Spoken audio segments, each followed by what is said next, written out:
What's up, everyone? We're back. Welcome to Dr. Lee Unhinged Season 2. Yep, it has been a long time coming. We very abruptly and unexpectedly and unannounced stopped in the middle of season 1.5. So we are back, though. Season 2, flagship podcast is off and running. Okay, so what are we going to be talking about today? We do have a tendency of abruptly ending things that we started with no warning.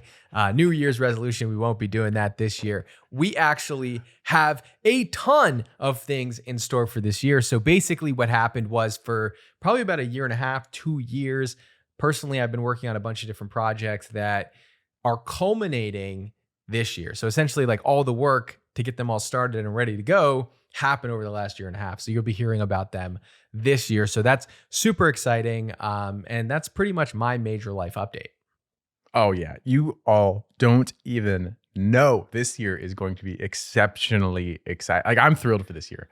And not only is like Dr. Shah's life going to be chaos for 2024, but honestly, I'm just looking at everything that I have on my plate and we have collectively on our plates. This is going to be a very, very interesting year. There's so much influx. There's so much movement. There are so many new things coming that no one knows about. And I have some things we're rolling out. It's going to be a big year. So buckle up. It's going to be exciting and it's going to be stressful. Like Dr. Shah and I are probably going to age 10 years this year. But then next year will look good.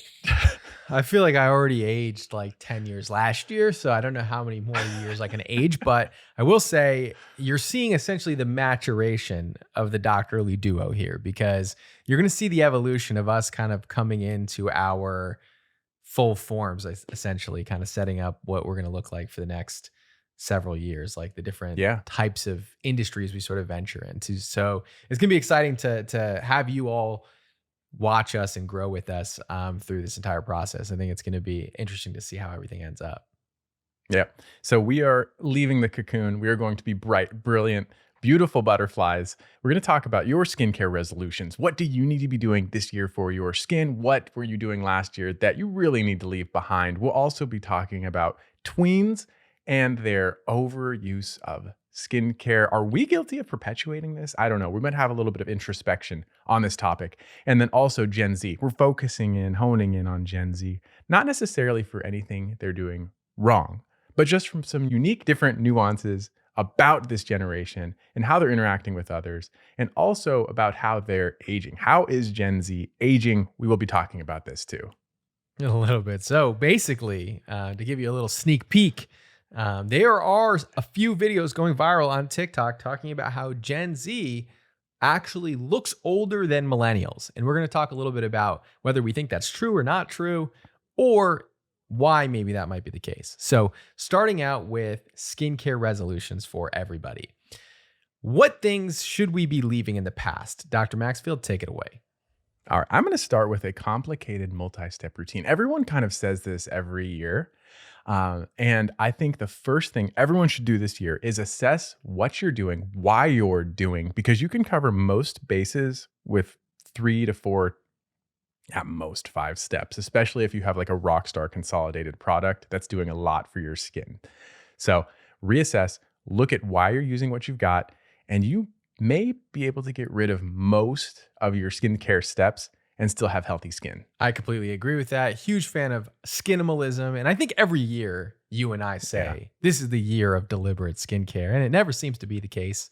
I think TikTok Shop has really taken off. So it's like pushing all these new products, people's directions. Gosh. And I think we have a bad habit of highlighting products. We'll say, hey, actually snail mucin is great for the skin. And someone says, well, great, then I need snail mucin on top of the moisturizer I have and the hyaluronic acid that you said was great last month, and then the sunscreen. And so you start to kind of get too many steps that maybe you don't need. And we can consolidate those steps, right? You don't need a snail mucin and a hyaluronic acid serum, for example. You could just pick one or the other. So simplifying your skincare routine, being deliberate about your skincare routine, I am huge fans of that. I think we are going to be leaving over exfoliation in the past. I think that was a big stride of 2023 and is going to carry forward into 2024. I think we're not going to be falling for the expensive skincare routine marketing that we see out there. I still see it a little bit where really expensive products are being marketed where they'll say that, and we're kind of seeing a glimpse of this now. And I don't know if you've seen this, Dr. Maxfield, but AI created product, AI research or, molecular chemistry breakthrough, Oh molecule, yeah. patented formula that is going to cure all your skin issues. And, I think they're leaning into science, but we like science, but now it's just like more like marketing science rather than like real science, if that makes sense. So I'm not a huge fan of that. I hope we leave that behind, but I actually see it as a growing trend this year. Yeah, that's so really interestingly, it's tough for me to know what to do with some of those new novel molecules. We see it in prescription world all the time. Like this is a new mechanism of action. And honestly, things are a lot more meaningful there. So like you have a new molecule, works differently, safety seems great, efficacy seems great. It's actually kind of exciting when you have a prescription ingredient that works that way. But a lot of that has to do with the amount of rigorous testing that it's hit before it hits your hands and your patients. Whereas over the counter, you're like, okay, well, L'Oreal came out with this ingredient. They did do a study on it and it did show benefit, but is it worth integrating? Or more importantly, is it worth replacing something like a tretinoin in your routine? The answer is almost always going to be no. Not that it's not beneficial, but it doesn't have to be a foundational part of a person's routine. Now, I've watched trend. This is what I think is leading left behind. And I'm a big fan. I'm thrilled to this.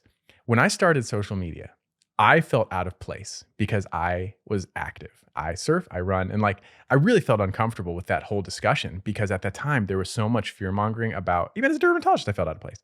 But there's so much fear mongering about going outside. Like the sun was the devil. Like you should be inside. You should be inside wearing your sunscreen, reapplying your sunscreen inside to every 2 hours. Not that that was wrong. That would be perfect for perfect skin, pristine skin. But I think it was overdone to the point where people felt like they had to do that, regardless of their skin goals. And so I think this year we're going to see a lot more people with healthy skin.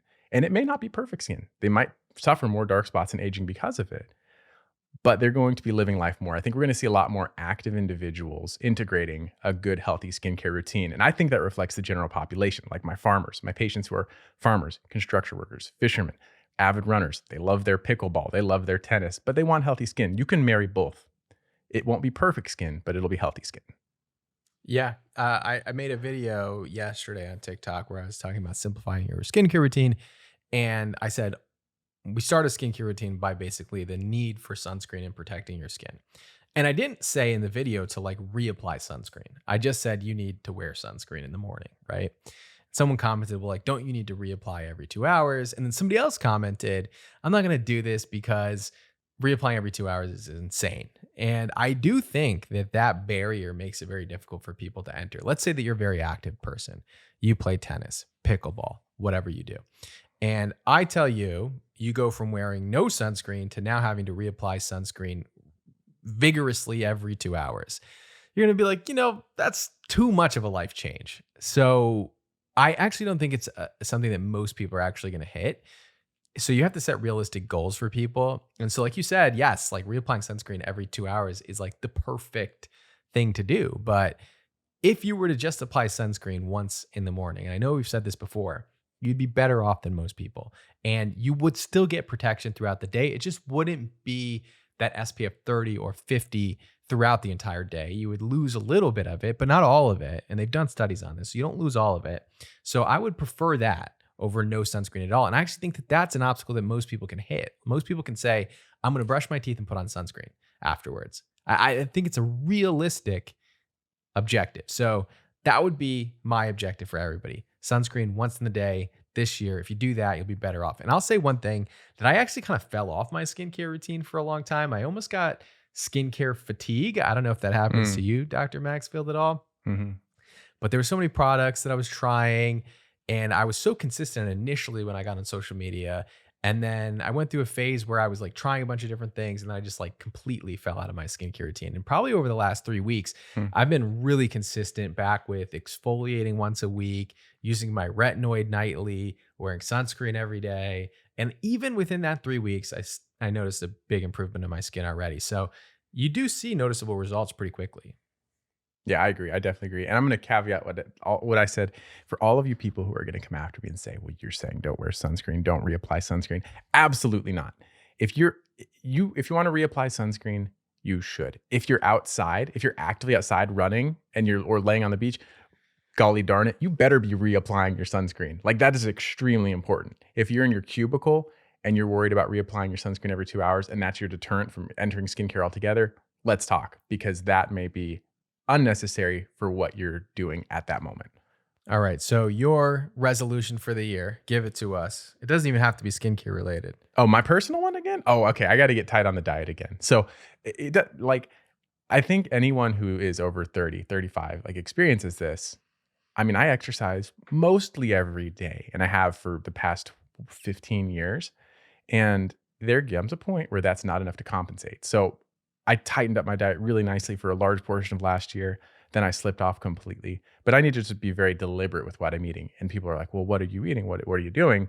For me, I just say simple carbs are the devil. And I'm going to just completely continue to harp on that. I think the most amazing success stories I've seen in terms of health, and this resonates in studies even for skincare, is high glycemic index foods, which are representative of simple carbohydrates, are extremely bad for you on every level. So if a person cuts that out or is very deliberate about when they take that in, I think that's going to be best. So that's my goal. I'm going to be consistent with that throughout the year, starting tomorrow. Today, actually. Yeah. I mean, I think we don't really talk about the effects of sugar on the body. I mean, we know that even in the kidneys, right? Sugar, high glycemic loads cause something called non-enzymatic glycosylation or glycation that just obliterates your tissue, right? It's so bad for your body and it's really bad for your skin. That glycation occurs also in the skin and damages your collagen. So that is, even for the skin, reducing your sugar intake is going to be one of the best things that you can do. Now, my wife has now officially fallen for every Facebook and Instagram ad that exists. Um, and she has us on these factor meals. Factors like What is the meal this? prep service. They send you mail, Okay. they send you like meals, and they're anywhere from like 500 to 700 calorie meals. They're not like super low calorie, but pretty balanced. That's pretty low. They're small portions, but I do feel pretty full afterwards, especially if I eat a salad with it, which is like I consider salads to be no calories, but whatever. And so we've been using that now for 2 weeks, and I think it's actually pretty realistic. In fact, I actually think it's less expensive for us to do that than what we're currently doing, which is eating out most of our meals, and much healthier. At least I know how many calories I'm consuming in that process. And so that's one of the things I think for me, diet is going to be really big going forward. It just makes me feel so much better when I eat better. Um, Everyone knows from my last video that we did, I'm a huge foodie. So I'm never going to not enjoy food, but I'm going to be a little bit more thoughtful about what I eat when I'm home because I still go out quite a bit and I can't really control what I eat when I'm out because I'm a huge foodie. So that's one of my objectives for the year. That was a sort of complete side rant there before we go into the next topic. The next one, are tweens overusing skincare? Are you a tween? Are you overusing your skincare? It's quite possible. So, Dr. Shah, fill us in. What is going on? What is a tween? I'm not really quite sure about what a tween is, but basically what I've been seeing, I'll give you the little bit of an intro here. What I've been seeing on social media, and I saw one of these videos, and then all I saw on my feed was these videos, which is preteens, people younger than 13, and teenagers, 13 to 18, having the most complex skincare routines that I've ever seen in my life, more complicated than any adult. This is 10 steps, very expensive skincare products. What's really popular amongst this group on TikTok and Instagram is Drunk Elephant and Bubble, Yeah. both of these brands, which interestingly have similar packaging in some ways, right? Like very bright packaging.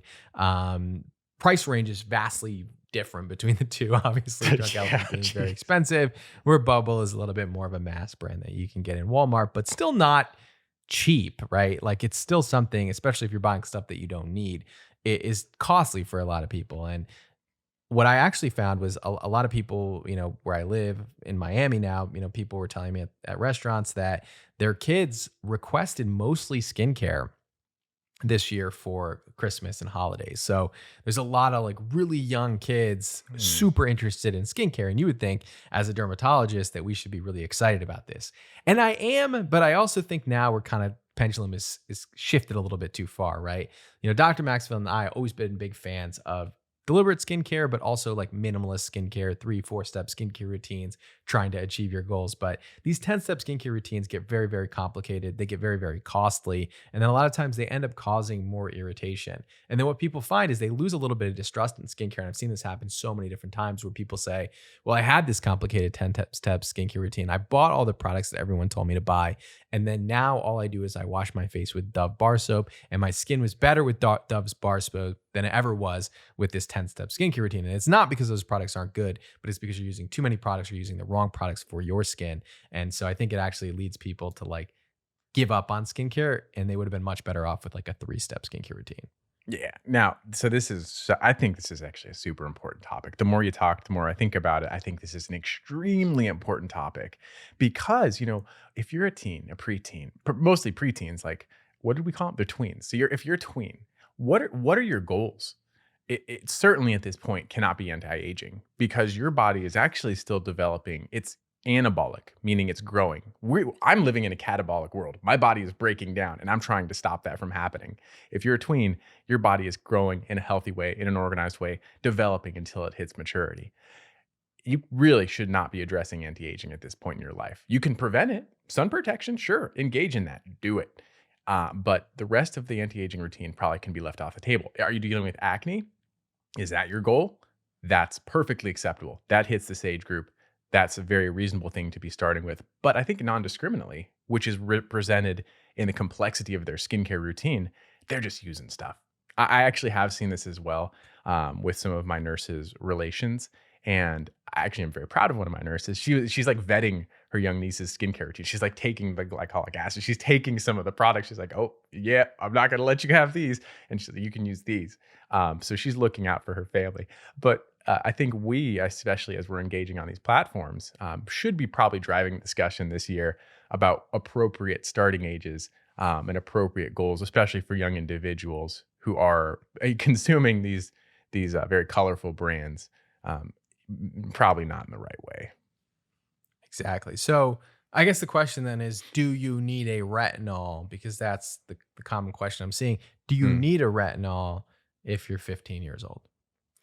Yeah, I guess I would say no. I think that's too early.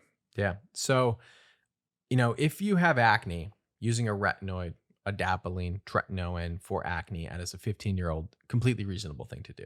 Yeah.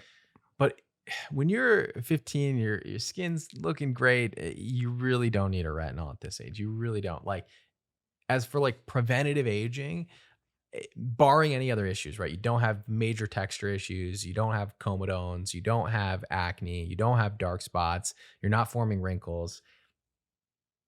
Mid 20s, maybe Yeah. mid 20s, I would say. Before that, I think is a little bit too early. So, what do you need? Let's say that you're a tween, you want to get into skincare, you want healthy skin, you want to buy the right products. What do you need? Sunscreen, right? Protect your Hmm. skin, cleanser to remove the sunscreen, moisturizer to keep your skin hydrated overnight. That's pretty much all you need. 3 products, pretty simple, nothing expensive. Ease your way into skincare, and really, it's really just about good routine and habit building. If you do that, your skin's going to look great, into your 30s and 40s. And that's where I'd start. And that's all I would address until something comes up, until, like Dr. Maxfield says, you develop acne or dark spots or texture or wrinkles. Then you're going to want to be more deliberate about actives that you use. But until then, just keep it simple and protect what you have. There it is. Cool. Habits. And I agree. Building habits is the best positive that could come out of starting early. But hit All those right, 3 let's get into this spots. fun article here. Yeah. Okay. Good. So the title of this article coming out of the great New York Post. This one's actually written by Brooke Cato, who's done a few articles with me and gotten a few quotes from me on different articles. This article is titled "Gen Z is Aging Worse Than Millennials. Here are the alarming reasons why." Okay. This again is another trend on TikTok that I've seen where people are showing pictures of someone who's Gen Z, maybe a celebrity, and a picture of somebody who's a millennial celebrity and saying, well, the millennial celebrity looks younger than the Gen Z celebrity. And then they propose a few reasons why in this article they think that Gen Z is aging more than millennials. Now, we're going to address whether or not we actually think this is even true or maybe why this could be true.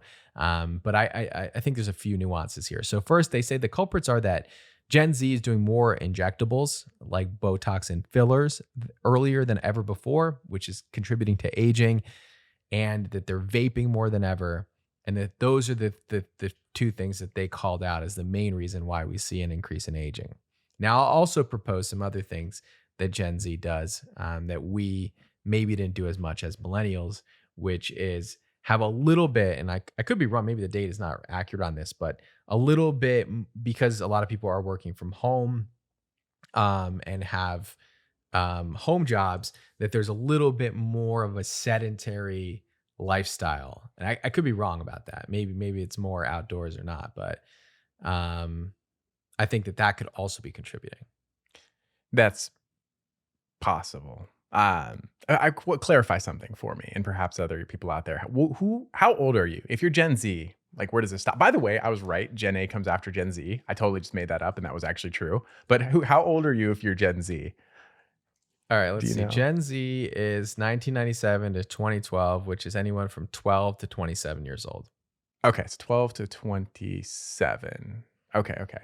And so we're saying vaping, filler, and some perhaps modest lifestyle changes. I'll propose also, I think I said this earlier off camera, but I think grooming and attire is another thing where younger individuals are trying to dress like their older, mature counterparts. I was actually listening to someone else, another podcast this morning. They were saying the same thing. Most of that was due to dress and lifestyle behaviors.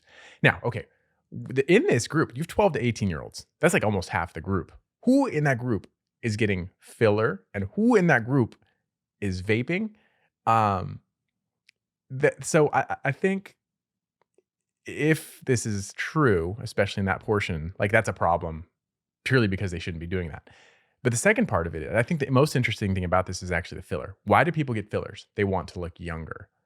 That should actually be turning back the clock. How do fillers work? They fill space from space that was typically lost in an aging individual.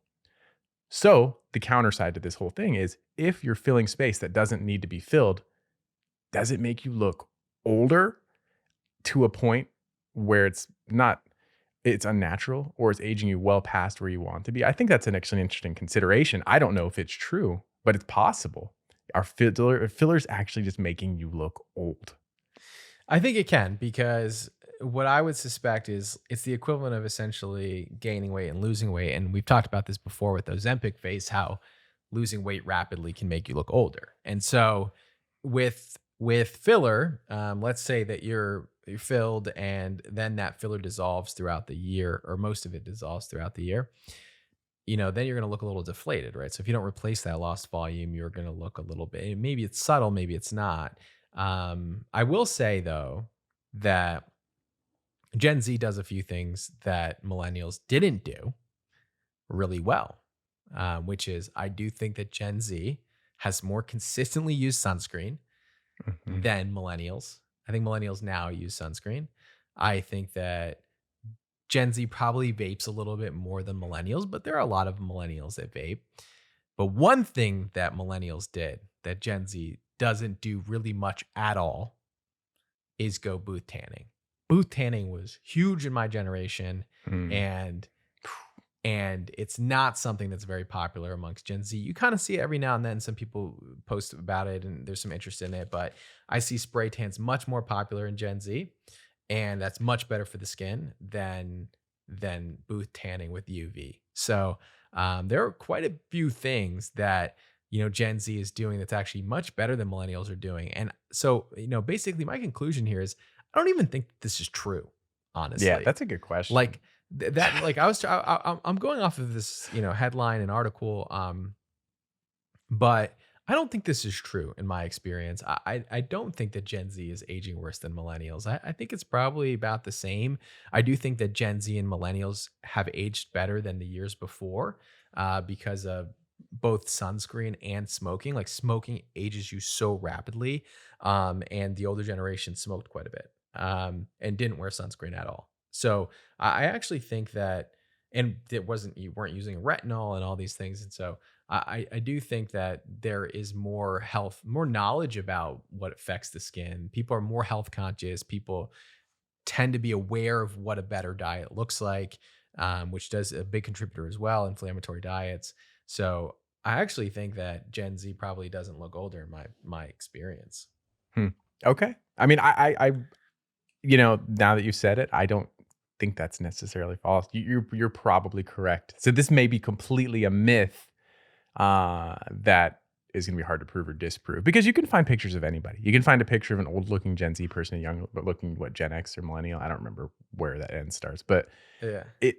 I don't know. That's what they did, You're like, probably right. in, like, this not this particular article, but I've seen some other articles where they just show, like, a really old-looking millennial or a really young, old-looking Gen Z, and they compare it to, like, a really young look you know how they always say, who's the guy that plays Ant-Man, What's his name? Paul Rudd. There he is. Paul right? Like, Rudd. Paul Rudd notoriously looks very young. Hmm. Pharrell notoriously looks very young, right? And so a lot of people want to know what does Paul Rudd do, or what does Pharrell do for his skin to look so young? But reality, like some people just are better off genetically than others. It's probably not something specific that they did to make themselves look so much younger than anybody else. And so is Paul Rudd, who's probably Gen X, or I'm not sure what generation he falls into. Maybe he's a millennial as well. But regardless, yeah, like he looks young, but like I'm sure we can find a Gen Z who looks much younger than Paul Rudd, right? So Yeah. ultimately, I think that it's just selection bias, and we probably are all aging at the same rate. I think loneliness, the Surgeon General was saying that loneliness, like as a result of isolation that occurred over the last 3 years, major contributor to depression and health issues that could age people as well. Yeah. Stress, working from home, sedentary lifestyles. I'm more at my desk than ever before. I'm stressed more than ever before. I've seen my hair turn white rapidly over the past few years. So, I think there are a lot of things that contribute, but I don't think it's generation specific.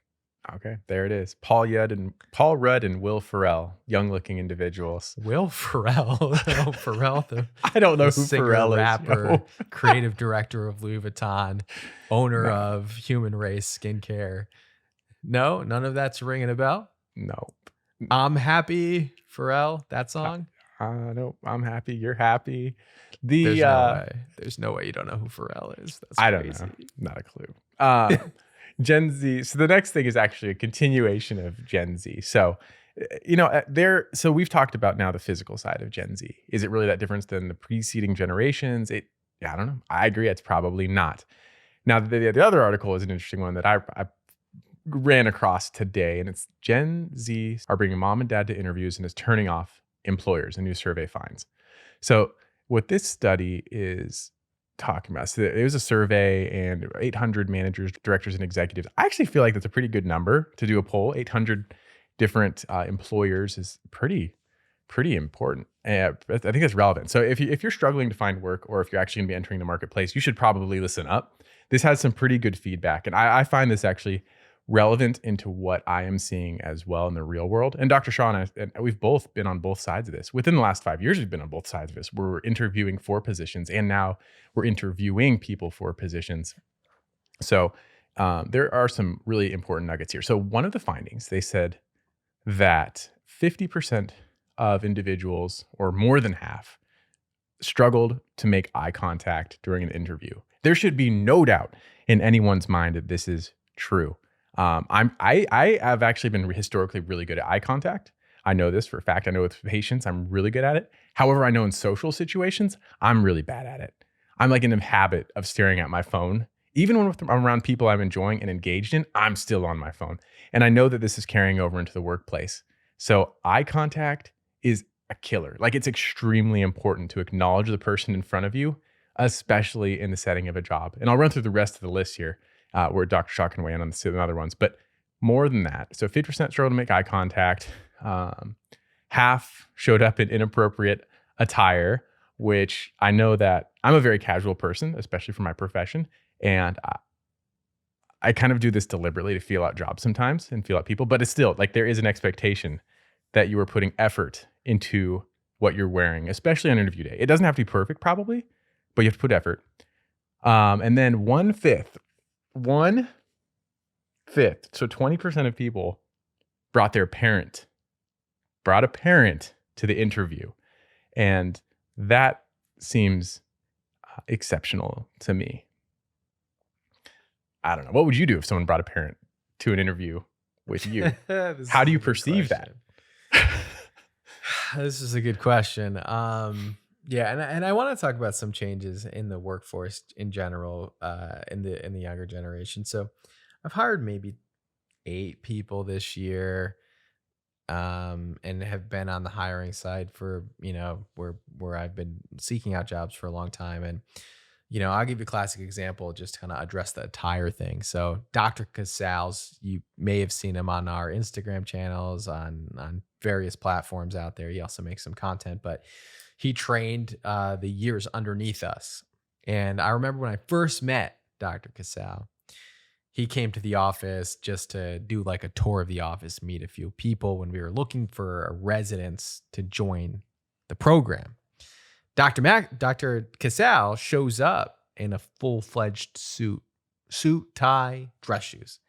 Way overdressed for the scenario. I mean, we're in clinic. It's not an interview. He's way overdressed for a medical student. Most medical students don't dress like this.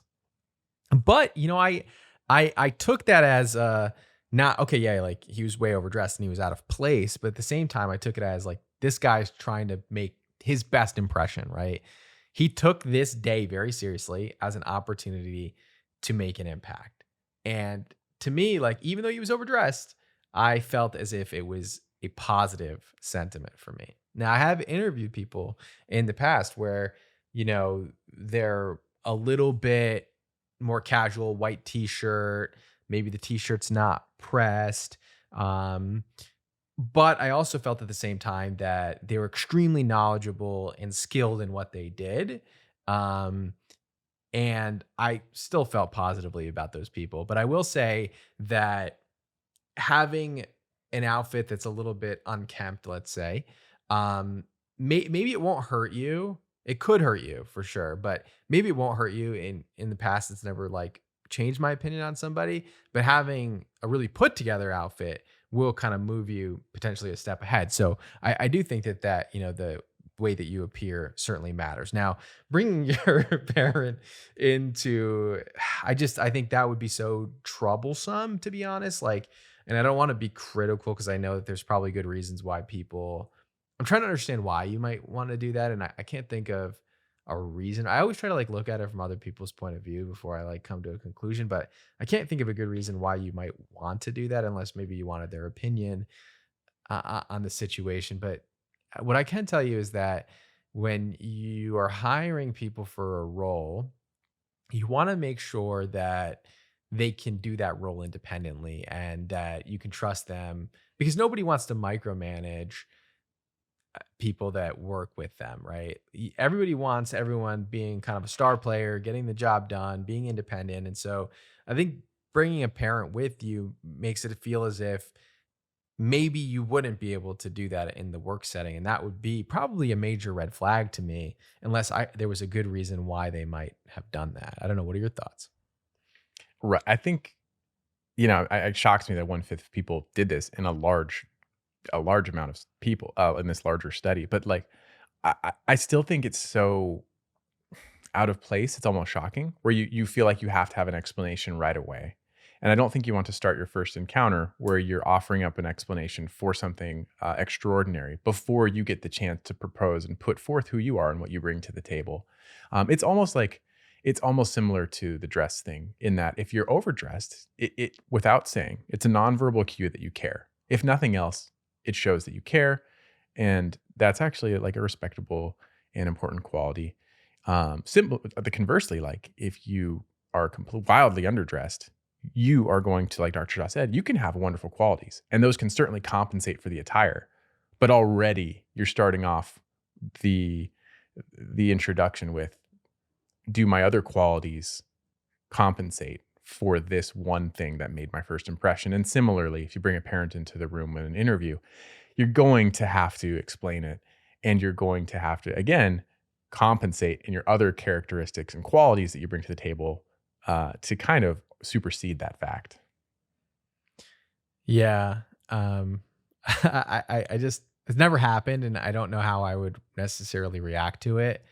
I will say that it seems as if, and this is even true about myself, that my generation even was older by the time they were like independent, if that makes sense. Like our independence from our parents and reliance on our parents, God willing they're present, um, it is more than previous generations before me. Like, people are getting married later. That's a classic example of this, right?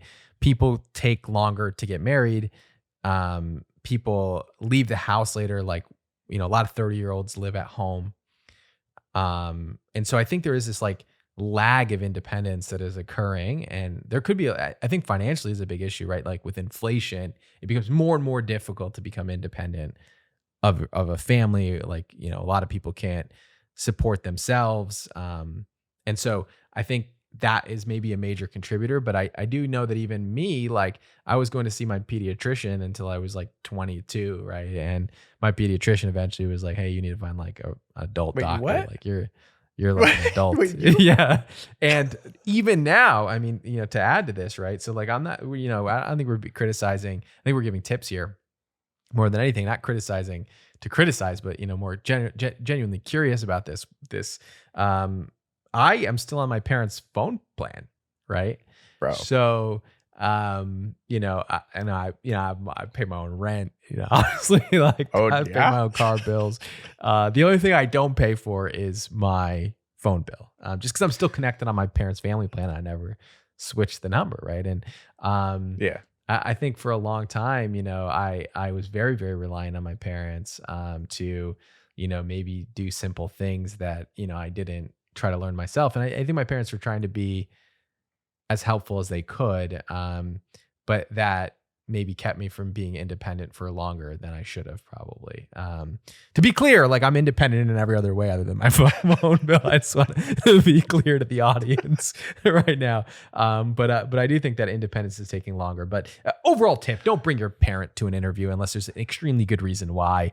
I think like Dr. Maxfield said, I mean, it's going to raise major red flags and you're going to have to explain those major red flags. And so it's probably not the best foot forward. Yeah, and I know. I think so. Yes, Dr. Shaw brought up a good point earlier. Like big part of this was I was very surprised with these results. Like I was shocked by some of them, but us having lived on both sides of these, I remember when you and I were still in residency and we were giving a nurse practitioner, I think, tips as she was applying. I can't remember if she was applying for NP school or job. Do you remember that? And we were giving her Hmm. tips on how to interview and how to rotate. You don't remember this, but the goal it really is like we certainly could have benefited from some candor and some of these things being pointed to us as we progressed through our early stages in life. Trust me, Dr. Shaw and I had some serious struggles, and we probably still do, but we definitely could have benefited from some of this. So if you're hearing this and if you're like, oh, wait, that's me, by all means, like, please just take it and internalize it. We are not judging you, but we're just really pointing out some things that are shocking to people on the other side of the table, perhaps from you, and they may not verbalize it. Like you may not get the job and you may never know why. But just think about things we're saying. There may be some truth to this. Yeah, 100%. And if you watched any of our like initial intro video on YouTube back in the day, way back in the day, we were both very late bloomers, right? Like we didn't, really get in the groove of things until we were older than 21, I would say. So we bloomed certainly very, very late before we were really, really figured out what we wanted to do in life and figured out how to execute on that. So this is coming from a place I think of love for sure. But yeah, that to me would be a major red flag as somebody who's hired a few employees this year. So I will comment. I want to comment on one thing to the benefit, right? My parents' generation, right, worked the same jobs forever. Like my mom and dad worked at the same company from the time that they graduated to the time that they retired. Same company, 30 plus years, right? Loyal to this company, you know, slowly incremental increases in wages. Oftentimes those raises less than inflation. But that's what they knew to do: to stay at the same job forever, be loyal to it.